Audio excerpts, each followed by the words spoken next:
तो hey guys, welcome back और YouTube channel. स्वागत है आपका इस प्यारे से YouTube channel be original NEET पे। आज का हमारा टॉपिक है, अगर रीनीट होता है तो हमारा प्लान क्या होना चाहिए। सब लोग सोच रहे हैं कि रीनीट हो जाए, कुछ लोग मतलब चाह भी रहे नहीं भी हो, लेकिन जो लोग सोच रहे हैं रीनीट हो जाए, वहां से एक बात समझ लीजिएगा कि इतना आसान नहीं है। रीनीट होता भी है तो एग्जाम देना। अगर रीनीट हो जाता है तो क्या आपको लगता है इतना आसानी से आप क्रैक कर लोगे? अगर जिनका मान लो 300 नंबर था तो क्या आसानी से अगर रीनीट होगा तो 600 ला दोगे?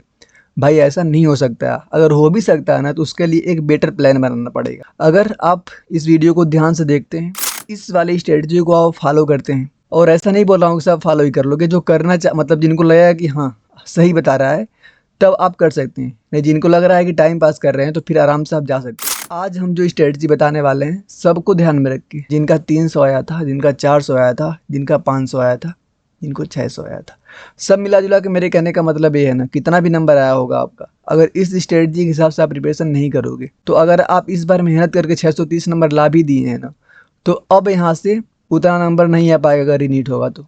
रीजन, अभी पढ़ाई हमारी छुट्टी हुई है पहले से, कितना करके हम कितना आगे बढ़ सकते हैं ये हमारे ऊपर डिपेंड करता है। तो ध्यान से देखिए क्या करना होगा हमें।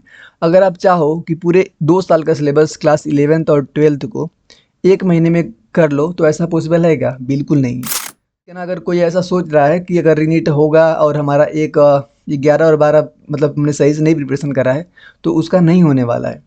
अगर एक बार पढ़ रखा है बढ़िया से, जब पहली बार नीट हुआ था तो कहीं ना कहीं वो लैग कर गए थे क्वेश्चन प्रैक्टिस में या तो टाइम मैनेजमेंट में, वे लोग ट्राई कर सकते हैं इसे। ध्यान से देखिएगा, बायोलॉजी, फिजिक्स, केमिस्ट्री, 100 क्वेश्चन हमारे बायो से आते हैं, मतलब बायो में 100 क्वेश्चन आते हैं, तो उसमें जूलॉजी सेक्शन ए करके, जूलॉजी का सेक्शन और बॉटनी का सेक्शन अलग अलग होता है। जूलॉजी में 50 आते हैं और बॉटनी में 50 आते हैं। फिर आते हैं केमिस्ट्री में 50 आता है, 50 आता है हमारे फिजिक्स में। तो वहाँ से हम क्या कर सकते हैं, अपने आप को सबसे पहला देखो 50% क्या है हमारा बायो है, तो हमें इस समय पे बायो को सबसे बेहतर करना होगा। बायो को बेहतर करने का मेरे पास बहुत ज़बरदस्त तरीका है। अगर कोई चाहे कि इस टाइम पे एनसीईआरटी में रट लूँ तो भाई नहीं हो पाएगा। जल्दी जल्दी आप क्या करो ना, देखो यहाँ पे ध्यान से, बायो में क्या करना है, अगर आपके पास बायो है, बायो में आपको क्या करना है ना कि जल्दी ये 2 दिन में क्या करो, एक दिन 11th को ले लो और एक दिन 12th को ले लो। जल्दी जल्दी उससे एक बार क्या करो, पढ़ लो। यह मत देखो कितना हमको याद हुआ, बस क्या करो आप रीडिंग कर लो। उसके बाद मैं एक टेस्ट बताता हूँ जिसमें अगर मान लो एनसीईआरटी की कोई लाइन आपसे मिस भी हो गई हो, जहाँ पे आप ध्यान नहीं दिए होगे, सारा चीज़ आपको उस टेस्ट में मिल जाएगा। पूरे नीट इंडस्ट्री मतलब पूरे मेडिकल इंडस्ट्री का सबसे बेहतर टेस्ट है। मैं उसका ओपन नाम भी बताऊँगा। आप आकाश जो लास्ट में इंटेंसिव टेस्ट करवाता है, वह टेस्ट बहुत बेहतर होता है, जो कि मतलब बहुत अच्छे लेवल के क्वेश्चन होते हैं। परफॉर्मेंस मत देखना अपना कि 100 क्वेश्चन में से हमने क्या किया, 70 ही क्वेश्चन किया, 30 गलत कर दिया, कोई मायने नहीं रखता। 30 जो आपने गलत किया है ना, उस 30 क्वेश्चन को आप एनसीईआरटी ढूंढ ढूंढ के पढ़ डालो, वो 30 क्वेश्चन बेहतर रहे होंगे तब आपने गलत किया है। और अगर किसी और टेस्ट देंगे ना तो आप जहाँ 70 सही किए थे ना, 80-90 सही कर दोगे। मेरी बात को आप समझ रहे हो? टेस्ट बढ़िया होता है, ज़्यादा गलत होता है तो उसमें टेंशन मत लीजिएगा। एनसीईआरटी की उस लाइन को आपको जाके उसको देख के क्लियर करना है। तो बायोलॉजी का आपको सबसे ज़्यादा प्रीफरेंस देनी है, क्योंकि ये कितना हमारा 50% पूरा अकेले यही होता है बायोलॉजी। अब बात करते हैं कि करना कैसे है। देखना ध्यान से कि 2 दिन निकालो, एक दिन 11th को रीडिंग लगा लो और एक दिन 12th को रीडिंग लगा लो।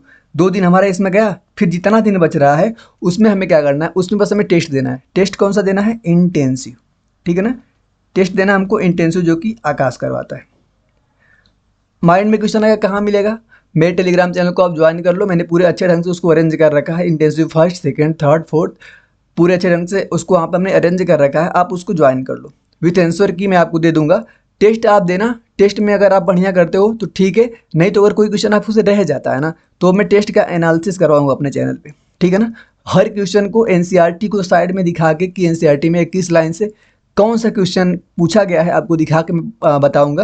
अगर आप टेस्ट देते हो और मेरा वीडियो देखते हो तो आप मान लो ना कि अगर 20 टेस्ट दोगे बायोलॉजी के लिए तो आप 20 बार एनसीईआरटी रीडिंग करोगे, क्योंकि मैं हर क्वेश्चन के लिए एनसीईआरटी दिखाऊंगा, ठीक है ना। हर क्वेश्चन के लिए एनसीईआरटी कहाँ से पूछा है, तो 20 टेस्ट दोगे तो आप 20 बार एनसीईआरटी का रिवीजन कर लोगे।